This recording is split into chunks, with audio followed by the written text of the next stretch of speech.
Welcome back, viewers. This is still the press, and we're reaching you live from the nation's capital, Abuja. We've now been joined by our guest, Dr. Mefor, who's a media consultant, to help us analyze the 25 years of democracy so far and the Tinubu's administration in 1 year.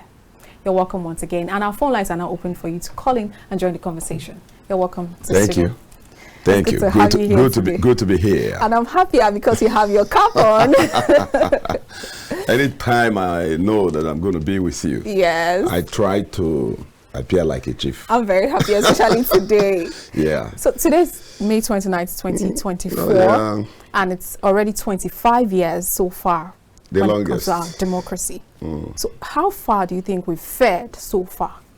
Well, I think first and foremost, like I said, is the longest in Nigerian history, apart from the colonial times. Yes. But since the country gained independence to the present day, this is the longest moment we've had democracy and democratic governance. And to that extent, it's something to really cheer about because we have been able to transit from one government to another almost seamlessly. And of course, apart from 2015, when President Goodluck Jonathan refused to contest his loss at the Presidential Election Petition Tribunal, every other election has been as contentious as possible, and they're all contested by the various losers since 2003. Yes. Actually, since 1999, because Olufale, I remember, went to court to challenge his loss. So yes, I agree that democracy is work in progress, and because we have been able to sustain democratic governance for 25 years, it's a plus, and it's a box ticked. One has to really give that to Nigeria. And but you see, there is a difference between democratic governance and democracy. Absolutely. What Nigeria has been practicing so far is more of a civil rule, not yet a democracy, because one major delineator of a democracy anywhere in the world should be a free, fair, credible election. Exactly. Our elections have remained contentious, and for the wrong reasons. It means that those who don't want the people's votes to really count are still winning, overall. In other words, the outcomes of Nigerian elections, have not really generally reflected the wishes and aspirations of Nigerians.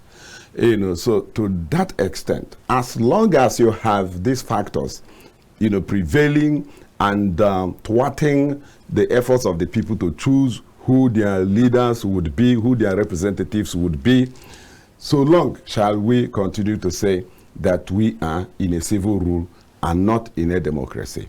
But even at that, since 1999, I think we have made some progress. Okay. There are certain things that obtained and were practiced in 1999, 2003, 2007, even up to 2011, writing of results.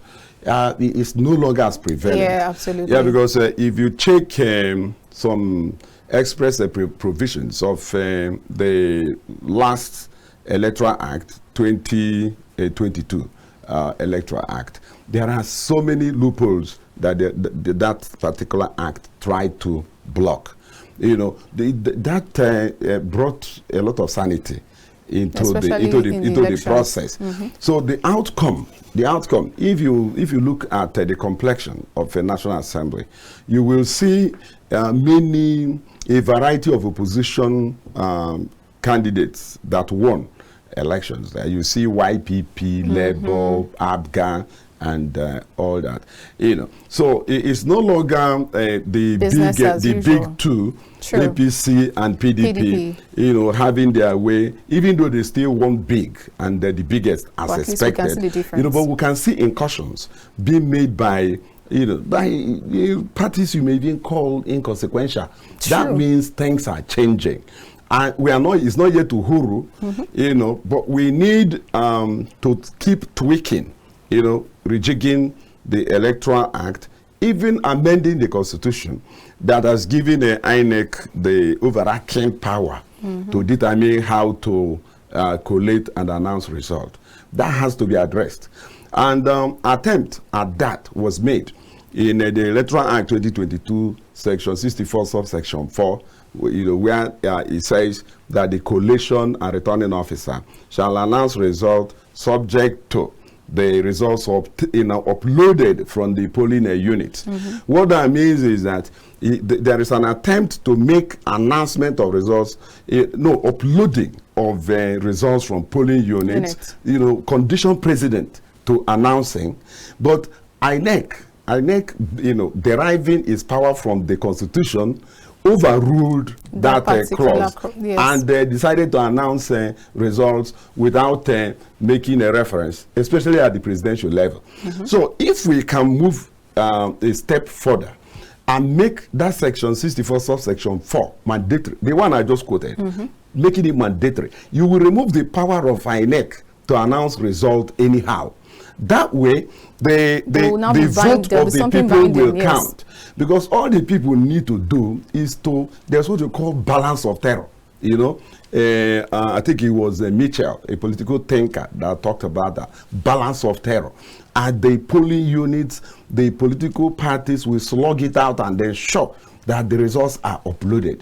And if this is done, concurrently across board, you will not be able to do anything, because where manipulation of results actually takes place is between the polling units and the collation, which is the ward.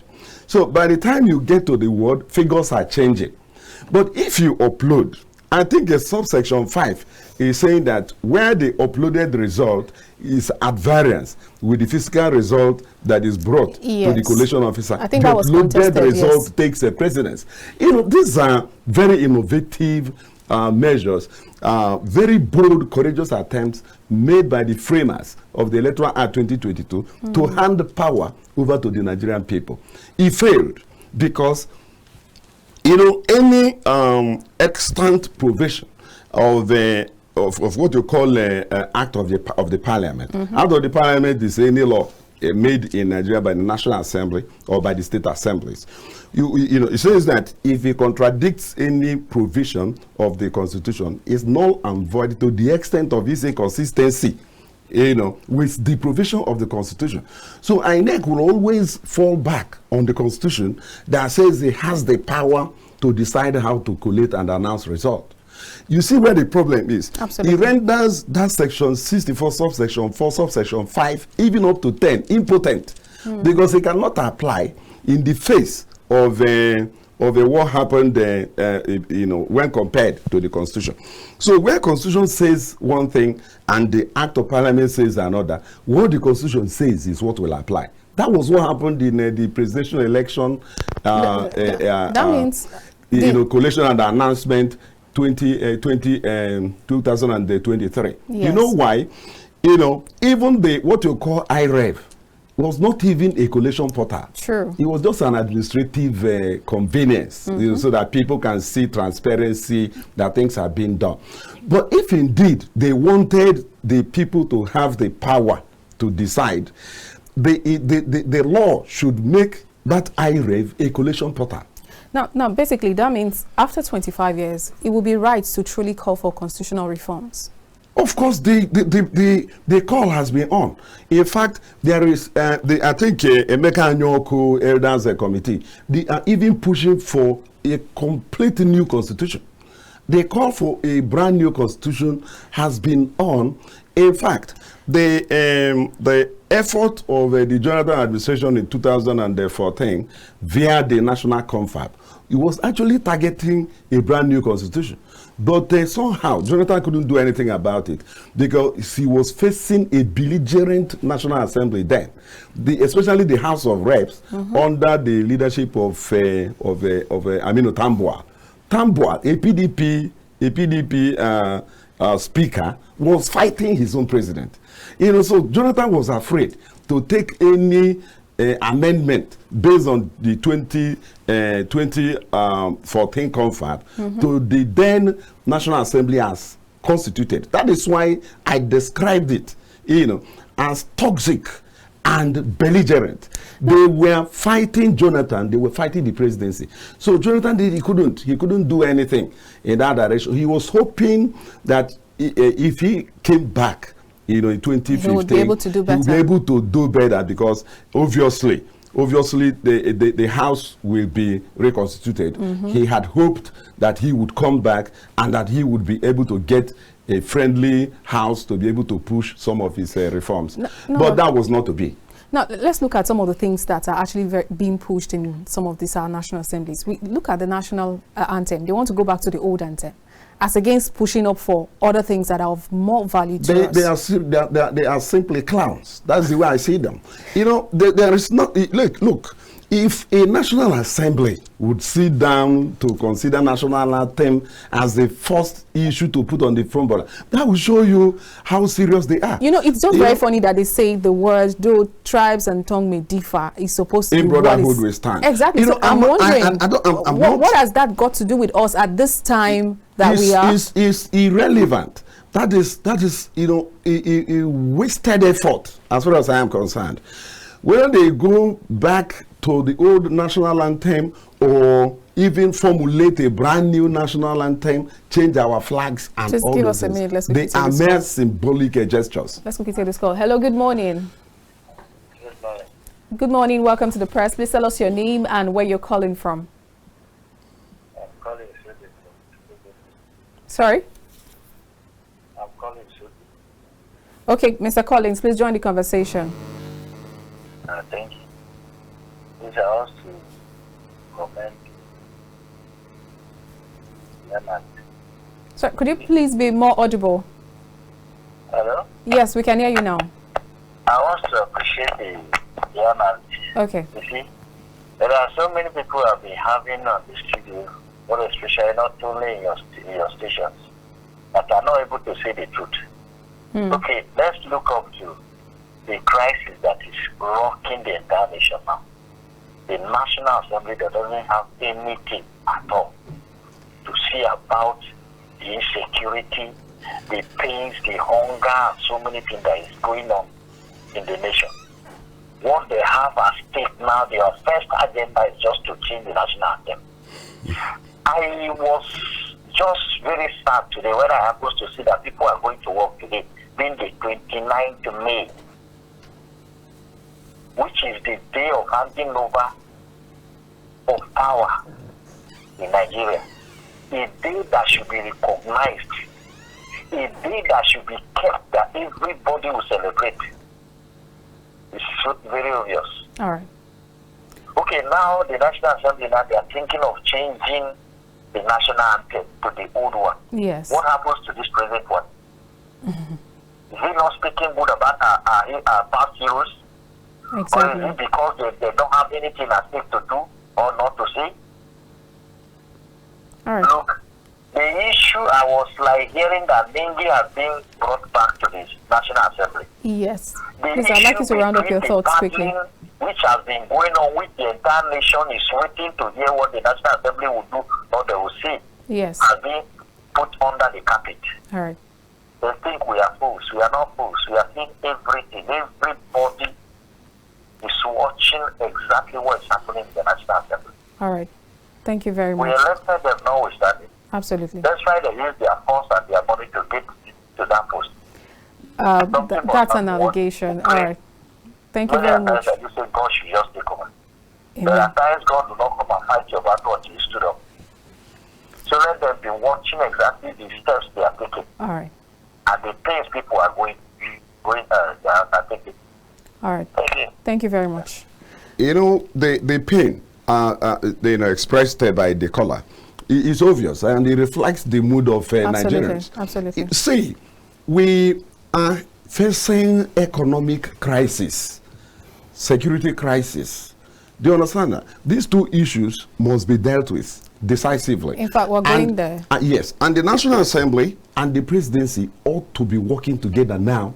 In fact, there is need for a state of emergency on the entire length and breadth of the country. You know, I was going to go there. That's now, today's May 29th. It's exactly 1 year since President Alhassan Tinubu was sworn in. In fact, he started his speech at 10 a.m. exactly, and this is exactly 10 a.m. on the dot. So let's believe that this time last year, he was addressing Nigerians, and he made a whole lot of promises. And in between that address, he dropped a bombshell on us all that has led us into some sort of economic crisis, if I would say. He announced that subsidy is gone because there's no provision for it. Yeah, but should that announcement force the NNPC to change the fuel pump price? I don't think. See, that he made this statement. It was a policy statement. It was a policy statement. For me, it was an expression of intent, right? Yes. Good. And it should not automatically trigger the change in fuel pump price. And it was started by government agency, the NNPC, the sole importer of fuel in Nigeria. So it's not just his statement, it's the collusion. There was no way Merekiari will authorize the shifting of the pump price from 197 to 540 without the approval of the president. And in 2 weeks, there was another increase. To 617. Without the approval of the president. No, it's not true. NNPC Limited, whether it is limited or PLC, is owned by Nigeria and by Nigerians by the federal government. Who are the shareholders of NNPC Limited? The Minister of Finance. And this and that. These are the shareholders. They are holding the shares on behalf of Nigerians. So the group managing director cannot take such decision without the approval of the president. Exactly. What that means is that it's not the statement that President Bola Ahmed Tinubu made at Ego Square that changed everything. It's his decision to remove the fuel subsidy without thinking it through. I don't know if you understand what I'm saying. Because if the NNPC did not move astronomically from 197 to 540, other independent marketers wouldn't have done the same. Do you understand what I'm saying? Even if they did, and NNPC continued to sell at the old price, people will go to NNPC. It doesn't matter how long you queue to buy at the old price. So there was a general collusion, you know, a kind of oligopoly that was formed instantaneously to compel Nigerians to move to the new price regime. Look, that has international content there. It's a Bretton Woods policy recommendation, which the past administrations had resisted, even the military. Abacha didn't do it, IBB didn't, Obasanjo didn't. Even when they removed the subsidy, they did so instrumentally. You don't just remove without planning anything to base your economy. Exactly. Because if you remove your subsidy, what it means is that you are rebasing the entire economy. And that was what happened. So when he did so, because he was looking for international recognition, remember that as at that time his case was still in the tribunal.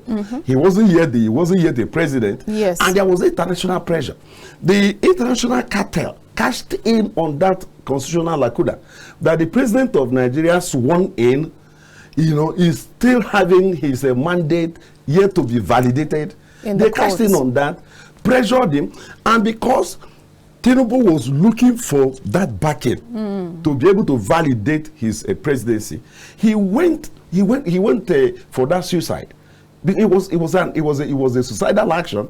When he did that, he was doing that to please IMF. It's their policy. And he didn't stop there. within 2 or 3 weeks, he floated the naira at the same time. Exactly. Now, when you do so, and you are not exporting anything, do you understand what I'm saying? Absolutely. And you are importing almost everything, you have actually thrown your own country under the bus. You know why? You know, because when you remove a subsidy, you will naturally crash the economy, but you need something to really hold it from falling completely to the ground. We didn't have anything. What could have held the subsidy and the naira flotation is robust export. If you go to the Bureau of Statistics, you will see that Nigeria's export is still standing about 75% crude oil. The balance of 25% could be coming from this and that. Even that is also dwindling, because all of them that are agro-based can no longer function well because of militancy, terrorism, banditry. Do you know that in many states in this country, particularly in the north, do you know that farmers will have to pay terrorists to be able to access their farms? Absolutely, that's what we've become. Do you understand that? That is, you pay bandits to access your own farm. I don't know which newspaper I saw today. A basket of tomato is 150,000. Oh, yesterday I saw 100,000. No, it's 150 now. 150 you now. know, today. Do you understand that? This, 1 year ago, before the coming of Tinubu, a basket of tomato was 7,000 naira. That's the same way inflation Do you see? And this is what has happened to every aspect of the economy, ranging from bread, pepper, salt, everything, across board. There is no item in Nigeria that has not moved its price by at least 300%. Not one thing. Absolutely. And your income is static. And that is why we are saying that we have verged into what we may call stagflation. You know, it's the worst form of inflation, because stagflation is a situation where the economy is stagnating, the economy is not growing, and the prices of things are moving higher up. And things must move higher because you are not producing. You're not producing, you are importing. And when you import at higher prices, you have to sell at higher prices. It's very simple. You don't need any professor of economics to show you this. In fact, the misalignment, the dislocation that has occurred in the economy will take at least 20 years to repair. Of conscientious, intentional, proper economic policies. Look, what we warned would happen has happened. Don't withdraw subsidy without making sure that all our refineries are working. Not one is working as we speak. But Dr. Law, do you really believe that subsidy has gone? You know, they went back. They went back to the subsidy after destroying the economy. But they're denying that to Nigerians. No, subsidy look, is no longer in place. Say, listen, it's because the books of NNPC is not open to scrutiny. I'm wondering why that is not even open to scrutiny. You know, sometimes I wonder what the National Assembly is doing there. Do you understand that? No, they know how to talk about the national I don't know what their anthem. work is. Do you understand that? That you cannot probe the NNPC and you say you are the National Assembly? Misplaced priority. You know, say, in a presidential democracy, you have 3 arms of government and their rules are very clearly defined. Spelled out. You know, legislature, executive, and judiciary. The legislature is there to do 3 things. You make the laws, you represent your people, and then you carry out what you call oversight functions. What is oversight? Oversight is ensuring that the appropriation, that the laws, the policies, the programs, particularly the money released, is applied to the purpose clause. That is what oversight is all about. But is that what the National Assembly is doing? The senators and honorable members would go to the NDAs, ministries, departments, and agencies to negotiate contracts.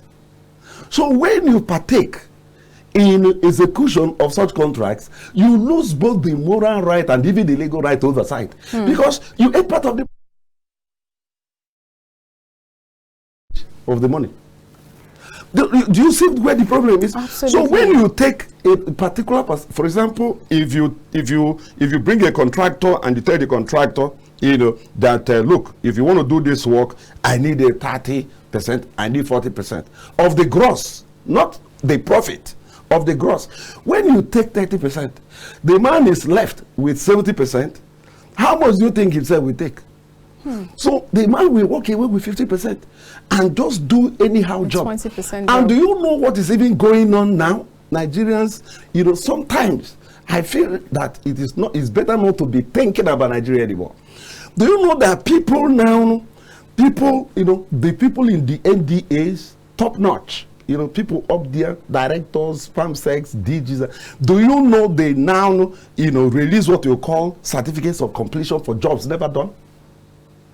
And the money is pulled. And the money is pulled out. Yes. Do you see why China executes somebody that is found in corruption? This is worse than armed robbery. You are there. The work was never done.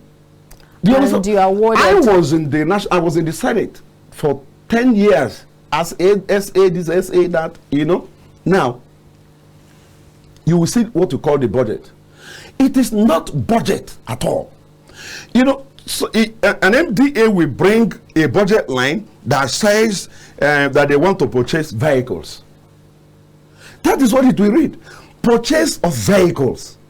Nobody talks about the number of vehicles. Nobody talks about the type of vehicles. Or nobody talks about how much per unit. Find the budget, the budget you take to National Assembly. You can find it as a journalist and cross-check what I'm talking about. So what have you approved? You've approved that there should be purchase of vehicles. What vehicles? From where? What make? What number? So, based on that kind of bogey blanket approvals NDAs get from National Assembly, what they will do again is to return to National Assembly the following year to still talk about purchase of vehicles. Let me quickly give somebody 1 minute to say something. Hello, good morning. Hello, good morning. Good morning. Good morning, Mr. Akim. You're welcome to the press. Please, you have just 60 seconds. Okay. Thank you. Hello to Mr. Law. I really enjoy your analysis this morning. Good morning, my brother. Yes, you are quite on the right track. One thing is just that democracy, as we call it, in principle, in Nigeria we have it perfectly, but in practice, I'm so sorry, things are not being followed the way it's supposed to be followed. You're in line with him. Before I proceed, anyway, let me commend the government of recent, the Attorney General of the country, that is supporting the local government case in the court for them to have the autonomy. I think if this aspect went through and they have the autonomy, I think the blockage that we have been having from the state, you understand, blocking the effective development of the local government, because development starts from local. So if this the grassroots. If this happens, I think something will be so good. But still, we should not celebrate. We should not be in celebration early. Yeah, why? true. Because policy can be there, can be so nice, but it takes human beings to implement it. So the implementation now will be the real problem. And Mr. Law has said a lot about this. And it's not all about this government, so that nobody should misunderstood him. It is right from the inset of this. I'm sorry, please, for a second. Okay. Session of this country. We really need to get things on the right track. Though Mr. President, to some extent, is doing his best. And lastly, let me go international-wise. I'm sorry, some seconds. You have just 20 more seconds. Just some seconds, please. 20 seconds, please. Okay. Like he's talking about the democracy. He makes reference about Nigerian election and other things like that. I want to agree with him. There are some improvements. All right. But I want him to believe that all over the world, there is no imperfect democracy. Even the United States, for me as a person, I don't consider the United States as a democratic state. So you can argue it with me. I even prefer Russia as a democracy and China as a democratic state, because they do what their citizens actually want. Even though it's a guided democracy, there is no any democracy anywhere. United States and Thank you. Nigeria. God bless you. Thank you too. Yeah, Right. thank you, my brother. I wanted us to quickly look at the angle of security so Yes. far. You know, this administration actually promised to secure lives and properties of Nigerians. Yeah. And they also promised to make corruption unattractive. So I would like you to take these two together. Yeah, well, you see, you know, John Locke is a foremost philosopher, you know, French. He said that you have only two reasons why government exists anywhere in the world. Number one is security. Number two is welfare of the citizens. He went for that to say that where a government fails to discharge these two primary responsibilities, that the people reserve the right to kick such government out through whatever means that is Possible. legitimate. Do you understand that? Absolutely. In a democracy, you have election. It is through election you remove a bad government. But because of the nature of our democracy, you can't even remove bad government Through elections. through elections. You see where the problem is.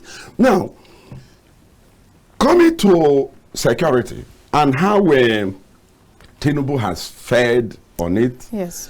Well, I think the improvement not yet significant. I say so because we still see all those insecurity challenges that he met still existing, you know, strongly where they were, where he met them.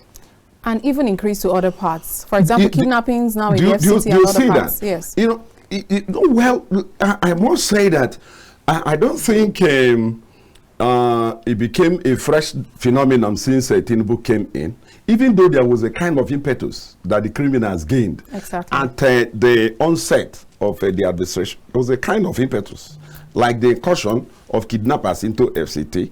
It was unheard of, unbelievable. Unusual. People would be picked up from their own homes, inside their beds. You know, it never happened before. But that is receding.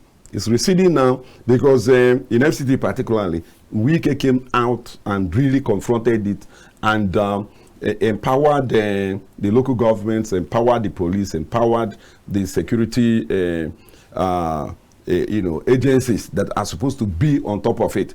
There is that political will to confront the security in FCT.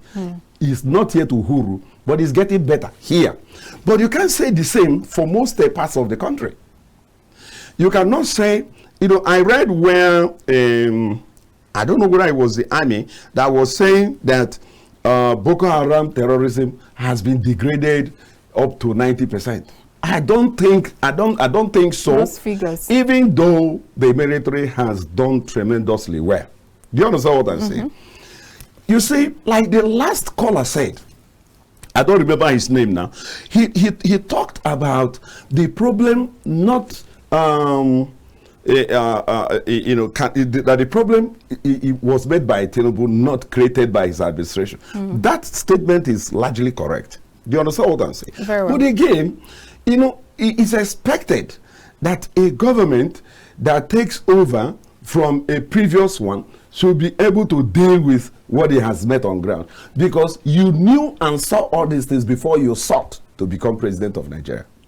In fact, Tinubu himself said that, look, I know the challenges, but I think I can handle it. And he told us not to pity him. He also said we shouldn't pity him. You see, in this world, every man has his own cross to carry. In that burden, right?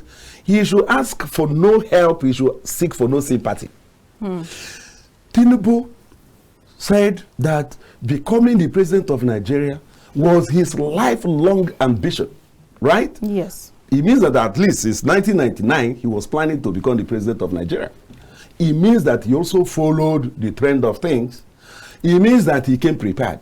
We want to see action. Exactly. But even himself is not satisfied with his own performance. That is why he's not celebrating. He said he's going to be low-key, that he's not going to celebrate.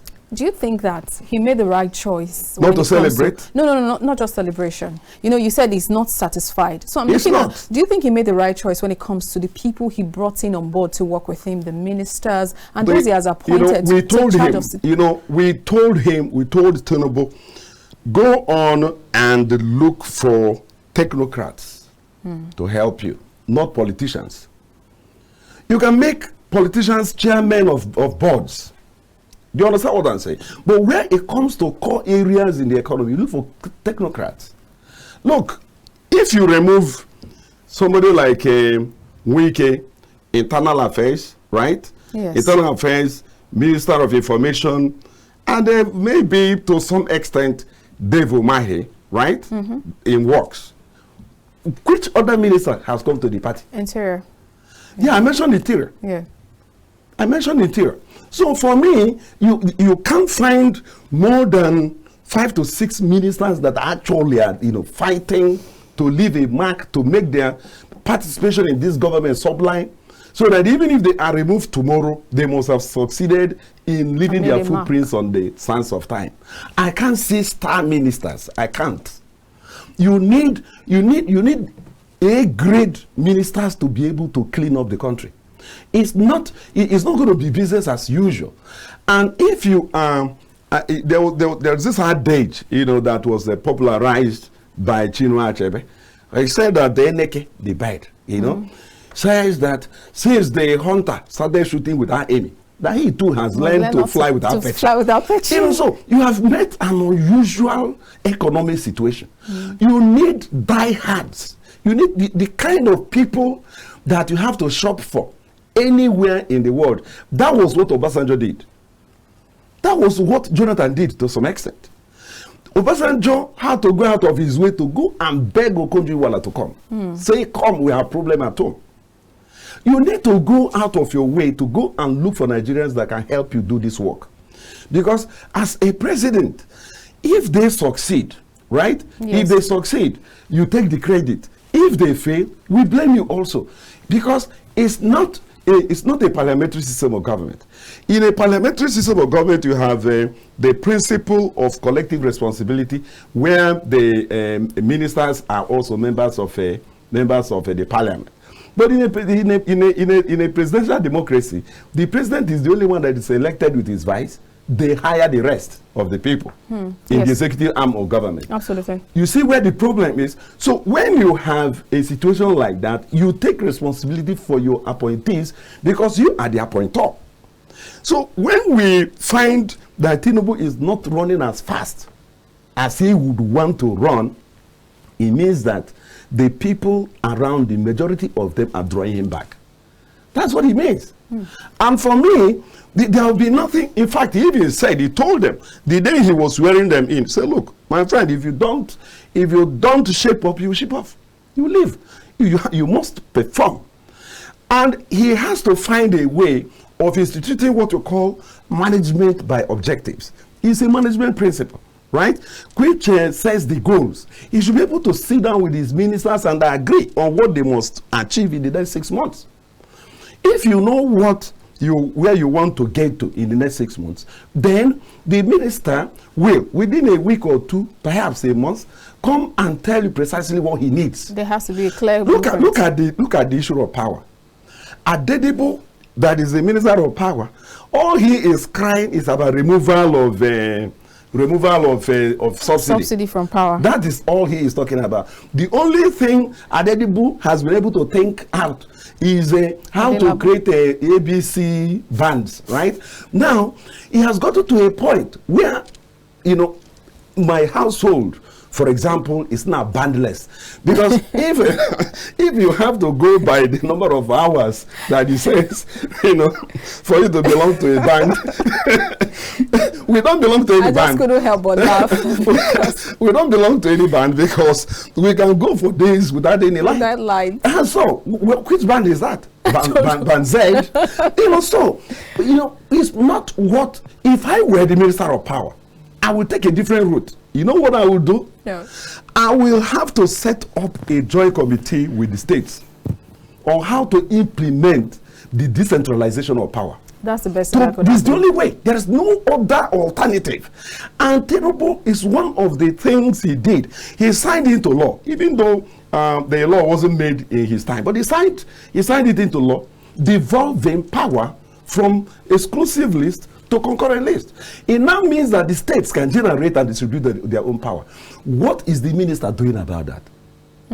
Why can't the minister look for the first set of states that are willing to collaborate with the federal government? Because power is a heavy, investment capital outlay. It requires that you have to bring in investors that are ready to really go for the long haul. It means investors that will not be looking for their money to come back in the next 5 years. You need a lot of guarantees to get this done. Is the economic climate promoting that? Dr. Law. The total took $6 billion investment to Angola. Do you know the reason they gave? Economic climate. They say they don't even know who to go to in Nigeria. It's just so appalling. Dr. Law, there's another statement. Another statement I want us to examine. Yes. So this is from the president. He said, "Our administration shall govern on your behalf, but never rule over you. We shall consult and dialogue, but never dictate. We shall reach out to all, but never put down a single person for holding views contrary to our opinion." Now let's look at it from the angle of the press, who we declare as the fourth estate of the realm. Yeah. Since President Tinubu's administration, over 13 journalists have actually been detained, harassed for one thing or the other. Is that supposed to be in a country where we talk about press freedom, where the press is supposed to be the people that are supposed to be checkmating the activities of the government? Apart from the office of the Attorney General of the Federation, no other profession is mentioned in the Constitution. Not one, except the press. The Constitution gives the press, the media, the constitutional rule of holding government accountable. Some people would say that it's not actionable when it's not justiciable, that when they fail to do this and do that, that there is no consequence. It's not true. I disagree. You have the power, and to make that effectual, there is Freedom of Information Act, which means that you can actually source for any kind of information in Nigeria. There will be frustration.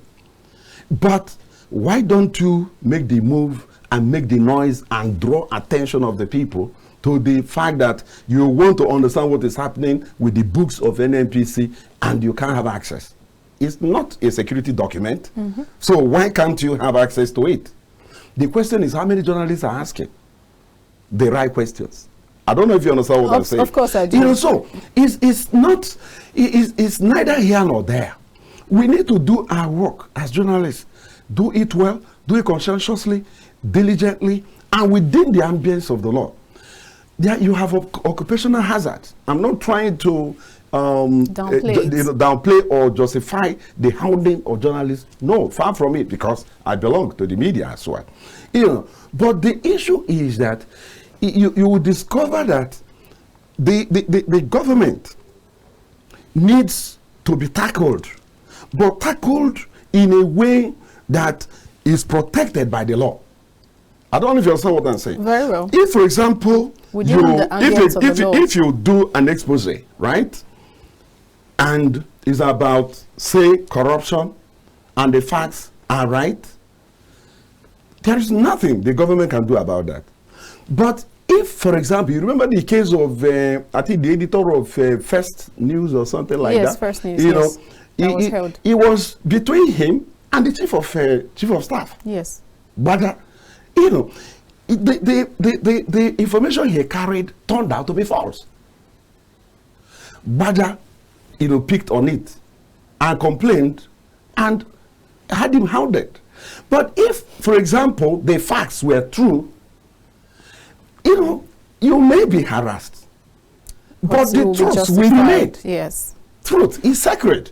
The point I'm trying to make is that we need to really do more as a profession. There are 2-3 things we need to do. We need to ensure that our men I'd like you to round up with that quickly, Okay. while you also give Nigerians a special You message understand for that? today. You know, we need to do something about weeding off charlatans. We need to really do something about getting our members to understand media laws. They need to understand their rights. They need to go about it, how to go about this, and so on and so forth. And above all, strengthen the NUJ at all levels to be able to protect the journalists in the field. Your final words to Nigerians on today, May 29, 2024. All I can say to fellow Nigerians is please do not despair. Democracy is a work in progress. We are still in a civil rule, but democracy will come if we keep pushing. One day we'll have full-blown democracy where power will be handed over to you Nigerians, and you will decide who will govern and represent you. We will definitely get there. It's a very good place to leave it. Thank you so much, Dr. Lome. The pleasure is always mine. Thank you so much for your time today. Thank you. All right, viewers, that's what the curtains on today's show. Do not worry, there's still another segment for you. You're going to have a live broadcast by 11:30, where you can also get a call in. Apologies, I couldn't take all of the calls right now because we're pushing it for 11:30. So stay tuned to KAFTAN TV because there'll be a lot for you to call in to comment on. I'm Olamide Alhassan, and I'll see you again later.